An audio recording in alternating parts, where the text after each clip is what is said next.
What's up, guys? You're listening to another episode of Selling on Amazon with Andy Isom. In this episode, we're going to talk about the art of packaging standing out on Amazon.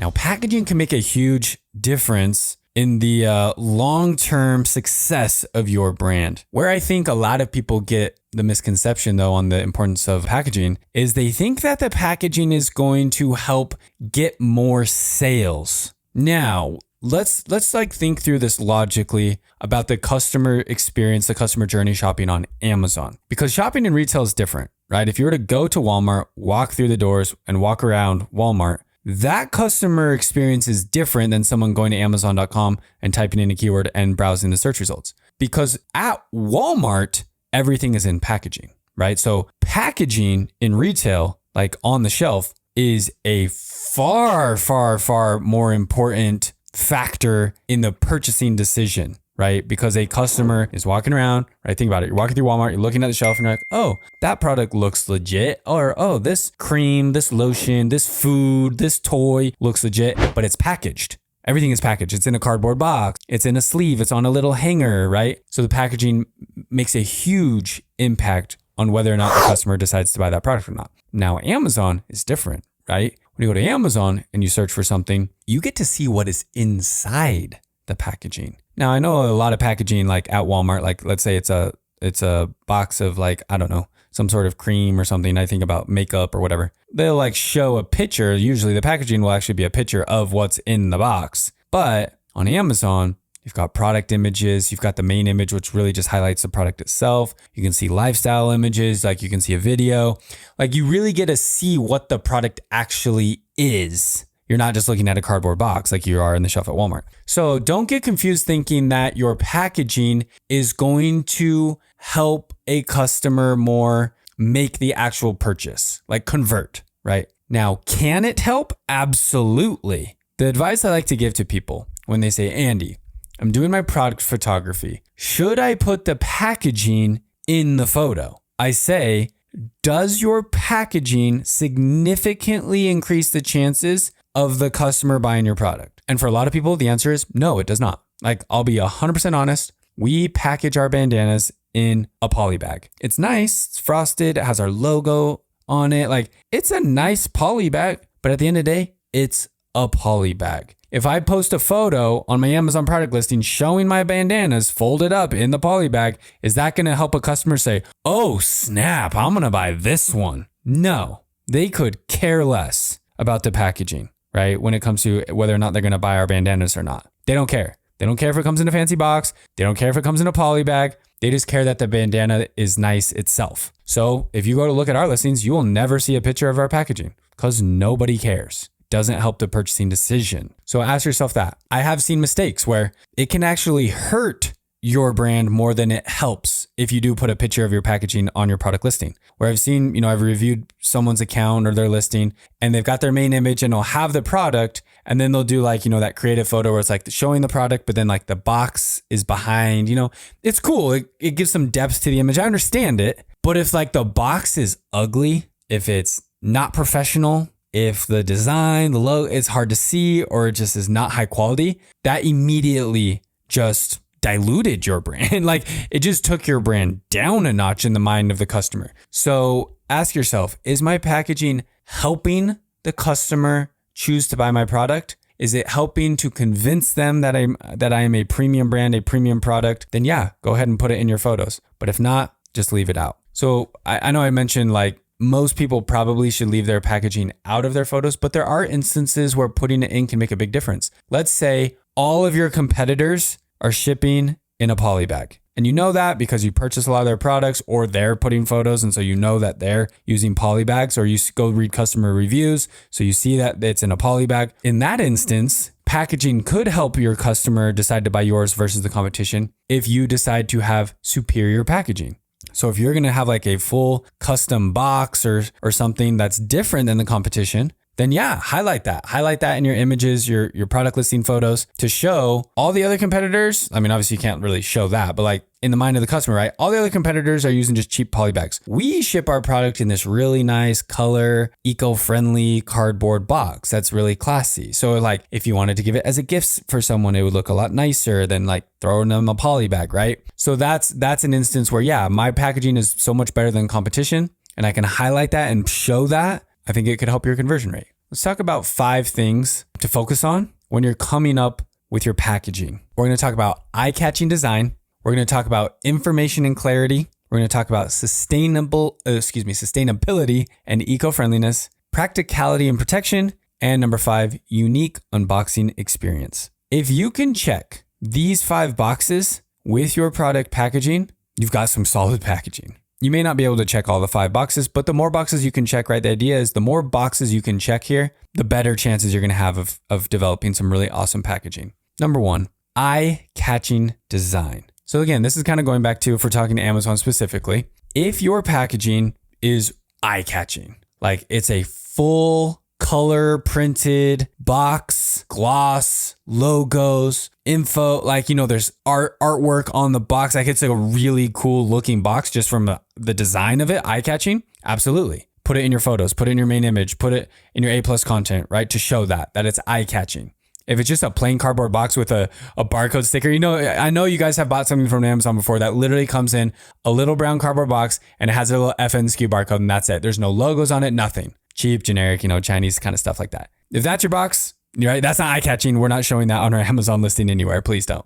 But for all these as well, you know, as we kind of talk through these other ones right here as well, why should you do this then? So like when we talk about eye-catching design, why have eye-catching design? Like if packaging isn't really making that much of a difference in, you know, the purchasing decision of the customer on Amazon, why are we spending time, extra money, development on good packaging? And I'm not saying you have to do a full color printed cardboard box. It could be as simple as a poly bag with your logo, but a nicer poly bag, or even just having your logo, period. I've seen poly bags that just have the barcode on them. Why spend the extra money to get your logo printed on it? Like, why do all this? Like for us, I could probably save 20, 25 cents per unit, which adds up, right, over time, by just shipping in a cheap poly bag.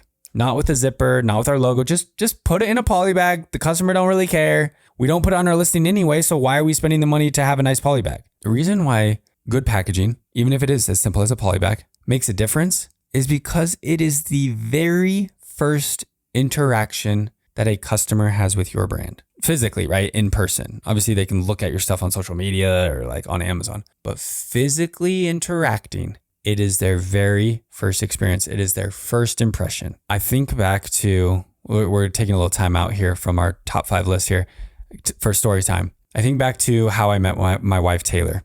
So quick story, backstory of how we met. I was playing baseball in college. My older brother was there at the game with my family. My wife, who was playing soccer at BYU in college, was there with her friends at the baseball game, just having fun at the baseball game, right? We didn't even know each other. I would love to say, you know, she saw me in the dugout and was like, oh my gosh, that baseball player, I think he's super cute. I would love to go talk to him. That's not how it went, unfortunately. She saw my brother in the stands. So she was scoping dudes in the stands. She thought my brother was cute. She was talking to her girlfriends, right, that she was with, and was like, hey, that guy's cute. One of her girlfriends actually dated my brother in high school. And she was like, oh my gosh, I know him. I literally went on dates with him in high school. And so then Taylor was like, oh my gosh, that's crazy. Like, can you introduce me or whatever? So anyways, they didn't ever end up talking in person. But Taylor reached out to my brother on Facebook, right? Figured out his name, right, from her friends, found my brother on Facebook, sent him a message. Hey, saw you at the baseball game, thought you're super cute. You know, if you want to hang out sometime, I'd be totally down. Bless my brother's heart. Or actually, I should bless my sister-in-law's heart. My brother was dating someone at the time, seriously, who he actually ended up marrying. So he said, hey, sorry, I'm actually dating someone, but my younger brother's actually on the baseball team and he's not dating anyone right now. So I'd be happy to like set you up with him if that's interesting. And she was just like, yeah, okay, cool. So my brother handed me the referral. Was like, hey, girl on the soccer team, she wants to go on a date with you. I'm like, what? Anyways, me and Tay, we met virtually. I like knew who she was, but I never had talked to her. Met virtually on Facebook, chatted back and forth on Facebook a bunch. Basically, we became best friends virtually, just chatting I actually moved to Canada right after this first Facebook interaction. So we didn't get to hang out in person for about 3 or 4 months. So we just spent a whole bunch of time just texting. We even did some calls, talking to each other on the phone, and our relationship kind of grew before we ever met in person. But then I still, to this day, 10 years later, actually, I remember clear as day that first interaction. The first time I met her in person. I literally remember every single moment of that day, which is crazy because we've been on hundreds of dates since then. And I don't remember 99% of those dates, but I still remember that very, very, very, very, very first impression of seeing her in person for the first time. In fact, I remember what she was wearing. I couldn't tell you what my wife was wearing yesterday, but I remember what she was wearing this day 10 years ago, the first time I met her in person for our very first date. That is how impactful first impressions are. In person, like we chatted online forever. Imagine like we're relating this to an Amazon business. You can browse on Amazon forever. You can watch social media content from a brand forever, but nothing compares to that very, very first impression of meeting in person for the first time. And for any of you, anyone else out there listening that has done like internet dating or whatever, and you've got together with someone for the first time, especially if it's someone that you ended up like being together with or marrying or whatnot, you probably remember that first interaction. So the purpose of your packaging, of having, eye-catching design, information, clarity, sustainability, all the things that we're going to talk about, it's to make that first impression last. It is to make that first impression last. You want to make a great first impression before someone even handles your product, right? Because they're opening the bag or opening the box. You want to start that off like when they tear open the Amazon outside mailer, right? Because Amazon will ship in their branded mailing bag or their branded box. When they open that and they see your product inside in its packaging, that is boom, first impression. And if you start off on the wrong foot with your first impression, you know that in any other aspect of life, you're in trouble. Like it's going to be rough. It's going to be an uphill battle to win back that trust, that affection, or, whatever you're going for. So that's why it's important, is it sets the tone for the rest of the experience. If they have a good first impression of handling your product in the packaging still, very, very good chance they're going to be in a good state of mind to have a good experience with the actual product itself. Assuming your product's not absolute crap, right? I would assume if you have great packaging, you're going to have a great product. But again, that's just that first impression. Like think about all the products that you've bought that have made a really good first impression. I mean, the big one that everyone talks about, right, is an iPhone case or iPhone packaging. It is minimalistic, it is simple, it is sleek, but it's just so satisfying to open. It's so satisfying, and it just sets the tone for like, oh, I already know I'm going to love this. Like I already know I'm going to be stoked about getting this new phone. You're already excited anyway because you're getting a new phone. But like the fact that the packaging is such an elegant experience in unbundling and opening in itself, you just want to savor it. I remember when I've bought new laptops, iPads, computers from Apple, and they have like the little arrow and you like peel and like take off things in a certain order. I'm not like in a rush. There's other products where I'm like rip it open and like tear the box. I don't care. And I'm like chuck it and just get what's inside. With my Apple stuff, it's like an experience. It's like, let me go in my room, give me 15 minutes. I'm going to have an experience here with my packaging. I'm going to open it. I'm just going to like smell it and just enjoy the experience of the unboxing itself. So again, it sets the tone and it is going to dramatically increase. Again, if you have a great first experience, it's going to dramatically increase the chances that the customer likes your product, first of all, wants to leave a review, and wants to tell their friends about it. They're going to remember your brand better. They're going to want to talk about it more. It's just making a good impression, just like you would in dating. Okay, sorry. Let's get back to our regular scheduled programming here. Let's go to number 2, information and clarity. You want to have clear, informative packaging when necessary. Okay. Think about walking around in Walmart again. Think about different products that you may or may not be shopping for. I'm trying to think about like the last few times I've been to Walmart. What have I bought? One of the last times I went to Walmart, I actually bought a spatula because we were camping over Labor Day and we forgot a spatula. So we had to stop at Walmart on the way up to the lake, and I had to buy a spatula so that I could cook eggs in the morning for breakfast. Now, when it comes to a spatula, information and clarity. What kind of information did I really care to see on the spatula? Not much, honestly. It's a spatula. So what kind of packaging makes sense for a spatula? Does it make sense for a spatula to be like in a cardboard box with like a whole ton of writing on it saying like spatula made from reinforced, titanium, blah, blah, blah, stainless steel, blah, blah, blah. Nobody cares. Nobody cares. It's a $5 spatula. No one is going to read what it's made of, what the rubber is, how long it is. No one cares. So when we're talking to information and clarity, it's not being like super, super crystal clear about what everything is made of.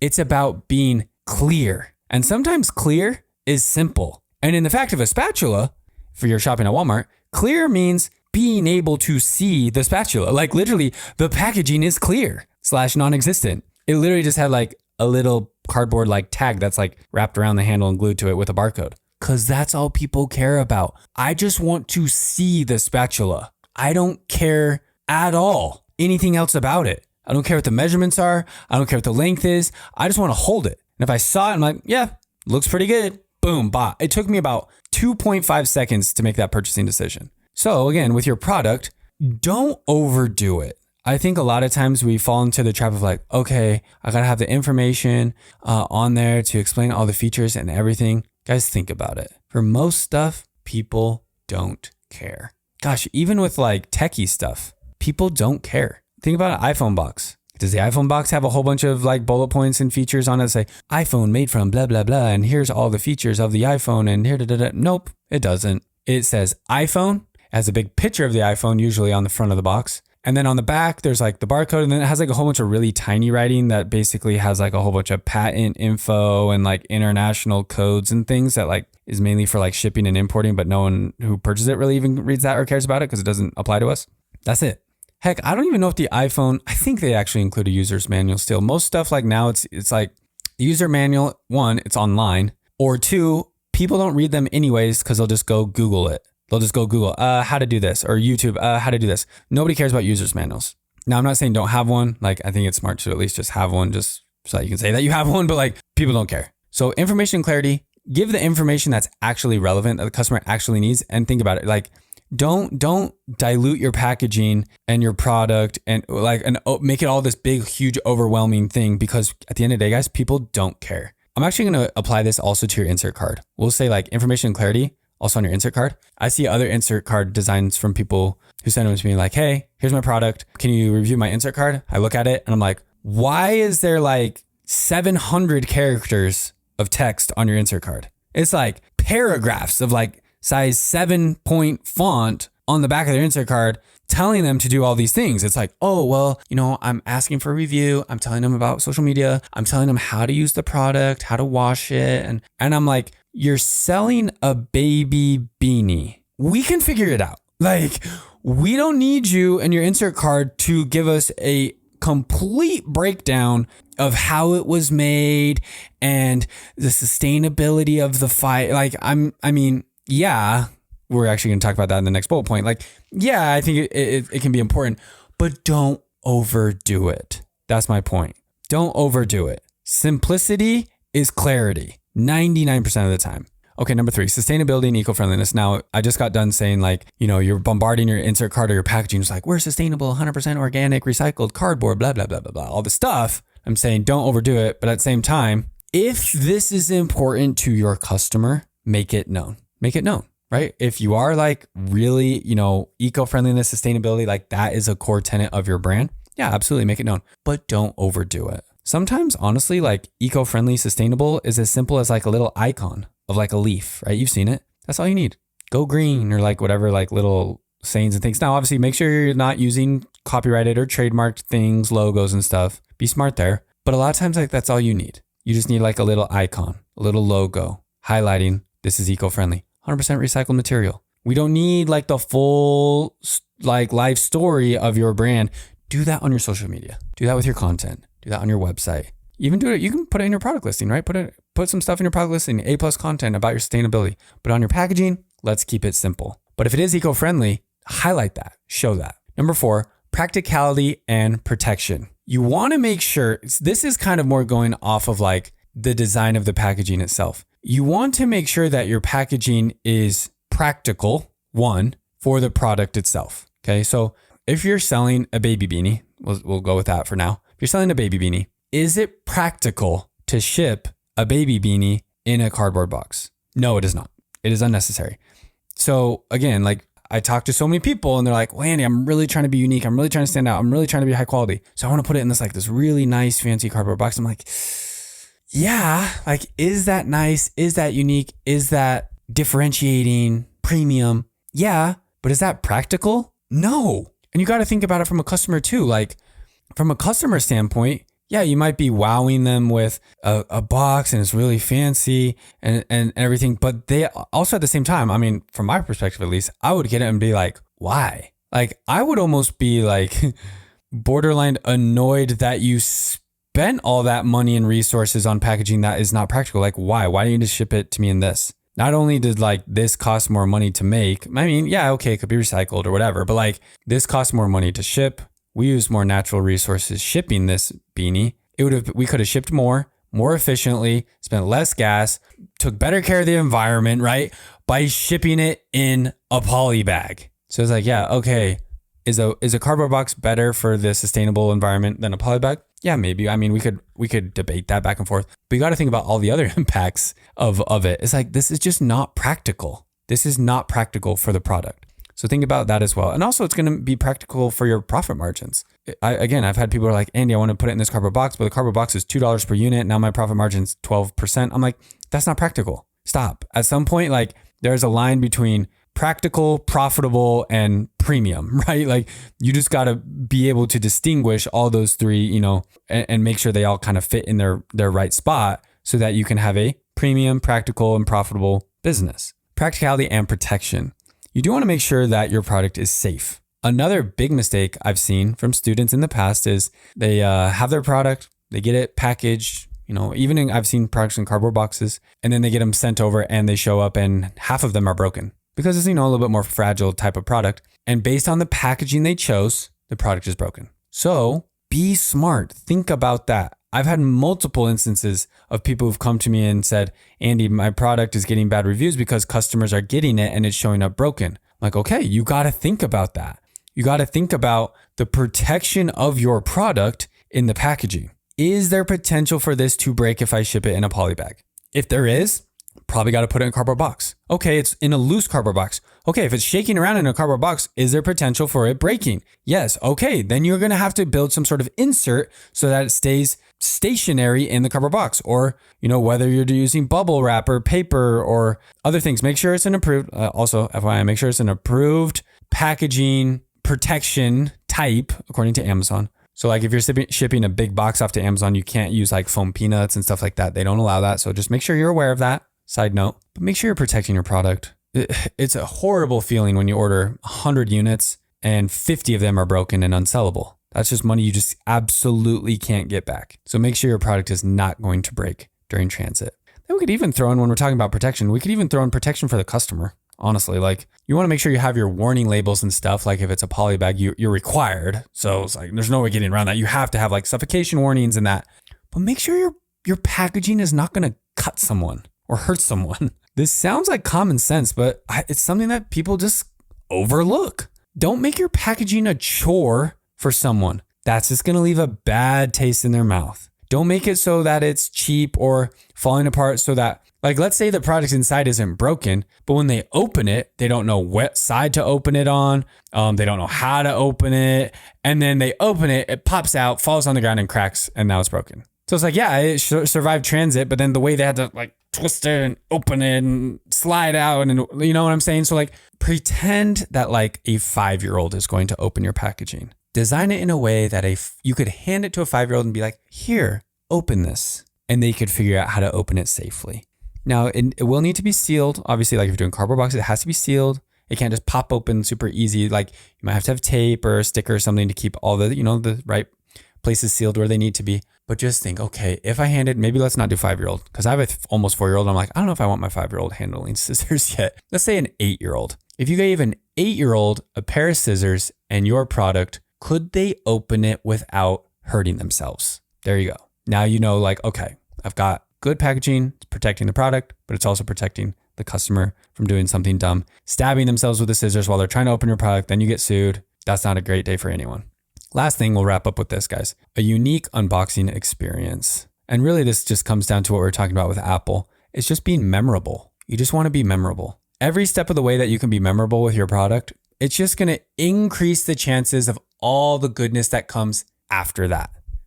After the initial purchase from a customer, after they open your product for the first time, everything that you hope the customer does from that point on, the chances of that increase if they have a memorable experience. In a good way, obviously, right? We don't want bad memories. We don't want poking ourselves with scissors. Good, memorable experience. Everything you want them to do after that moment in time, chances go up. So what would that be? Chances they read your insert card? Go up. Chances they follow you on social media? Go up. Chances they leave you a review? Go up. Chances they buy again from you? Go up. Chances they tell their friends about you? Go up. Chances they post about it on their social media? Go up. The chances of the customer doing all those things that are going to dramatically help your brand grow and be sustainable, the chances of all those things go up if they have a memorable experience during the unboxing. Doesn't have to be like an Apple iPhone box either. Like you don't got to spend $20 on your packaging box. The simple things though that separate you from the competition, add a little bit of extra value, maybe a little bit of a surprise, something that I think is absolutely clutch that Chewy does. If you guys have pets, you've probably heard of Chewy.com. They write handwritten notes. We actually just got our handwritten note from Chewy about Remy's birthday coming up. Like, is that costing Chewy money? Probably. They're hiring people to literally write notes all day, probably. But the simplicity of that, it's literally just a card that just says, "Happy birthday, Remy. Hope you're have a great birthday, blah, blah, blah." I'm just like, oh my gosh, someone hand wrote this. That literally just makes me want to shop at Chewy for the rest of my life. It doesn't have to be sexy, in the words of Damon John from one of our previous podcast episodes. Little small surprise and delights. Surprise and delights create a memorable experience. And that, again, is going to increase those chances of the customer doing what you want them to do moving forward. Those chances are just going to increase, okay? Look for inspiration. Look for inspiration around you. One of my best pieces of advice for people who are struggling with product ideas, product development, packaging development, logo design, branding, all of that stuff in the development side of their product and their branding, go shopping. Go shopping. Go to Walmart. Go to the mall. Go to Target. Go to Home Depot. Go to PetSmart, Petco. Go shopping. Go to the grocery store, wherever your grocery store. Go shopping. Go into physical stores and just absorb. I don't even care if like you use makeup. Like I'm a dude, I don't really wear makeup. I could go into Ulta and let's say I'm not even selling makeup. I could simply walk into Ulta or Sephora, I think that's another one, and just absorb. I'm just absorbing. I'm absorbing the senses. I'm absorbing the displays. I'm absorbing the products, the packaging, the designs. What is catching my attention? Do it at Home Depot, do it at Target, do it at Walmart. Just walk down the aisle. Walk down the aisle and just soak it in. Oh, whoa, what's that? Stuck out. That caught my attention. And then look at the competitors next to it. So if you're on a certain aisle in Target, not even in the market, like I'm not looking to buy whatever the aisle I'm on it. I'm just absorbing. And you see like, oh, that one caught my attention. Look at the competitors next to it. Compare it. Why did that one stand out to you? What do you like about that one compared to that one? That one compared to that one, make comparisons, absorb, see what catches your attention, see what's like, wow, that's intriguing. Ooh, that looks interesting. And man, if you need to, take a photo of it. Just start building an album in your iPhone of just like stuff that stands out to you. Logos, packaging, products, colors. The more you like pay attention, because if you don't like actively think about this, you won't know. You could go shopping at Target right now. Heck, you might be shopping at Target while you're listening to this or driving to Target. You could go into Target right now today and leave. And I could ask you like, hey, what brands, what products stood out to you in there? You won't be able to tell me a single thing. You'll have no idea. If you do not actively think about it in the moment, you won't remember. You'll get home and be like, okay, time to work on my Amazon business. Okay, I'm working on my branding kit.